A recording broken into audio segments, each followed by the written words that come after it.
Hello students, welcome to third lecture of Bank Reconciliation Statement presented to you by Progress Commerce class. आज अपने third lecture में हम लोग क्या देखने वाले हैं?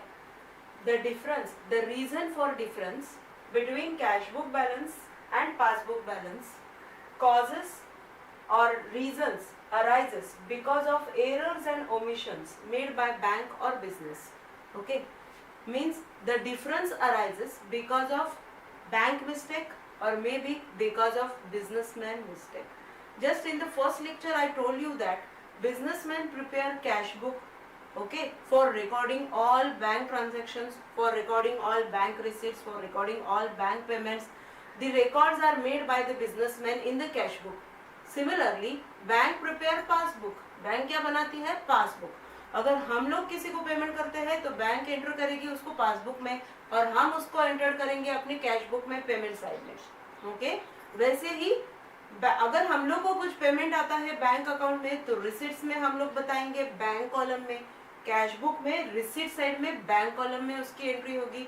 वही बैंक उसको शो करेगी डिपॉजिट्स में, that is credit column.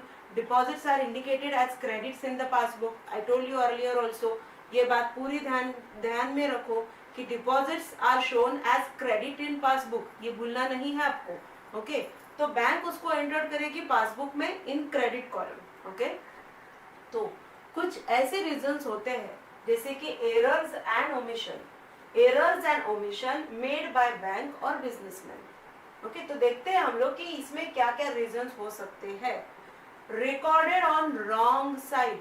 Recorded on wrong side, इसमें हमें क्या देखना है? ये सारे रीजंस हम लोग ने सेकेंड लेक्चर्स में कंप्लीट किए थे. अभी ये रीजंस हम लोग देखने वाले हैं. तो यहाँ पे थोड़ा मैं रफ कर देती हूँ क्योंकि मुझे आपको एग्जाम्पल देके बताना पड़ेगा. रिकॉर्डेड ऑन रॉन्ग साइड, तो ये रीजंस मैं अभी वाइप अप करती हूँ क्योंकि ये हो चुके हैं. सेकेंड लेक्चर में हमने इसे फिनिश किया हुआ था. तो अभी हम देखेंगे the difference arises due to errors and omission का first point, recorded on wrong side. For example देखो, अगर मुझे चेक मिला तो मुझे एंट्री क्या करनी है? Check received from mister x. Check received from mister x rupees 2000 का मुझे चेक मिला. तो कैश बुक में उसे मैं कहाँ पे एंटर करूंगी?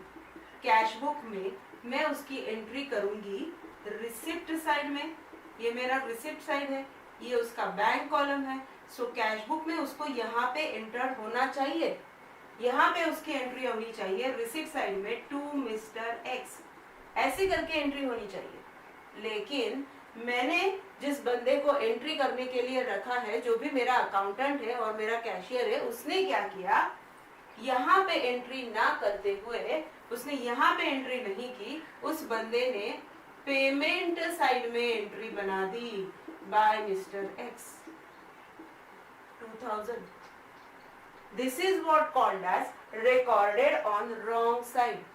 Recorded on wrong side. Actually वो चेक मिला है मुझे, चेक रिसीव्ड है, so it should be entered on receipt side no. लेकिन उसने मिस्टेक कर दी. वो जो कैशियर था और जो मेरा अकाउंटेंट है उसने मिस्टेक कर दी, उसने उसको बाय मिस्टेक एंटर कर दिया पेमेंट साइड में. तो this is the mistake. Passbook में ऐसे नहीं होने वाला. ये आपका पासबुक है, तो पासबुक अगर आप देखोगे ऐसे स्टेटमेंट फॉर्म में रहता है. यहाँ पे क्रेडिट्स रहती है, मतलब जो भी हम डिपॉजिट्स करते हैं वो क्रेडिट्स में आती है, और जो हम लोग विथड्रॉ करते हैं पैसा पेमेंट्स होता है वो विथड्रॉवल्स में आता है. तो पासबुक में ये मिस्टेक नहीं करने वाला है. बैंक का जो कैशियर रहेगा वो ये मिस्टेक नहीं करने वाला है. तो वो एंट्री कहाँ पे करेगा? यहीं पे बताएगा. वो रिसीव्ड हुआ है चेक तो वो क्रेडिट बराबर से डालेगा. तो कैश बुक में जिस डेबिट गिरना चाहिए था, लेकिन मेरे कैशियर की वजह से वो क्रेडिट साइड में बाय मिस्टेक एंटर हुआ है, वही एंट्री पासबुक में करेक्ट पड़ी है. पासबुक में उसको डिपॉजिट करके ही बताया है, क्रेडिट्स में ही डाला है. ये क्रेडिट्स क्या होती है? ये क्रेडिट्स होती है डिपॉजिट्स, जो क्रेडिट्स इंडिकेट करती है, and withdrawals are indicated by debit. तो यहाँ पे पैसा बराबर डिपॉजिट करके आया है, और यहाँ पे इधर आने की वजह से जगह पे वो किधर गया है? पेमेंट साइड में गया है. So this could be the first reason, because the amount entered on the wrong side. Wrong side में एंट्री होने की वजह से आपका कैश बुक का बैलेंस पासबुक के बैलेंस से मैच नहीं करेगा. Okay, this is called recording wrong side.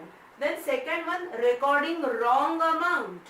Recording wrong amount, अभी देखो उसने करेक्ट एंटर किया, सपोज उसने करेक्ट एंट्री की, यही ट्रांजैक्शन को कंटिन्यू करती हूँ मैं. Cheque received from mister X 2000, तो रिसिप्ट साइड में उसकी एंट्री होनी चाहिए टू मिस्टर एक्स. करेक्ट किया, अभी तो करेक्ट किया, लेकिन ये जो अमाउंट कॉलम होता है बैंक का, उसमें उसने एंट्री कर दी. देखो क्या किया, एक जीरो बढ़ा दिया बंदे ने, 20,000 से एंट्री कर दी. वही पासबुक में क्रेडिट गिरा, लेकिन पासबुक में तो करेक्ट अमाउंट से गिरेगा, वहां पे मिस्टेक नहीं होने वाली है. तो पासबुक में अमाउंट डिपॉजिट हुई 2000 और बंदे ने यहाँ पे 2000 की जगह पे लिख दिया 20,000. ओके, तो बट ऑब्वियस डिफरेंस तो आएगा ही, क्योंकि यहाँ पे 18,000 ज्यादा दिखाई देगा और यहाँ पे वही करेक्ट अमाउंट 2,000 है, तो 18,000 का डिफरेंस तो आने वाला है. 18,000 का डिफरेंस तो बनता ही है ये केस में. ओके, तो देखो ये भी एक रीजन हो सकता है, recording wrong amount. Recording on the wrong side, debit की जगह पे क्रेडिट में एंट्री कर दी बाय मिस्टेक, ये भी होगा. रिकॉर्डिंग रॉन्ग अमाउंट, तो रॉन्ग अमाउंट जहाँ पे 2000 आना था उसने 20,000 डाल दिया. बच्चे लोग करते हैं ना मिस्टेक, 2000 को कभी कभी 200 ही लिख देते हैं, कभी एक जीरो बढ़ा देते हैं, तो उसकी वजह से जैसे आपके प्रॉब्लम्स रॉन्ग हो जाते हैं, तो ये भी तो रॉन्ग होने वाला है, डिफरेंस तो अराइज होने वाला ही है. Okay, now come to third point, wrong balancing and totalling. ये जनरली देखो पासबुक में ये मिस्टेक नहीं होती है, क्योंकि आज सब कुछ कंप्यूटराइज होता है. ये मिस्टेक कौन करता है, अपना कैशियर ही करता है. ओके, तो ये मिस्टेक जनरली कैश बुक में होती है, रॉन्ग बैलेंसिंग एंड टोटलिंग. मतलब देखो यहाँ पे एग्जांपल के लिए मैं और एक अमाउंट लेती हूँ 5,000 और यहाँ पे एक अमाउंट लेती हूँ 2,000. जब इसको क्लोज करने की बारी आई, तो 25,000 मैंने यहाँ पे करेक्ट लिया. 25,000 में से 2,000 माइनस करके मैं बैलेंस निकालूंगी. ओके, 25,000 में से 2,000 गया, द बैलेंस शुड बी 23,000. तो ये बंदे ने लिख दिया 22,000.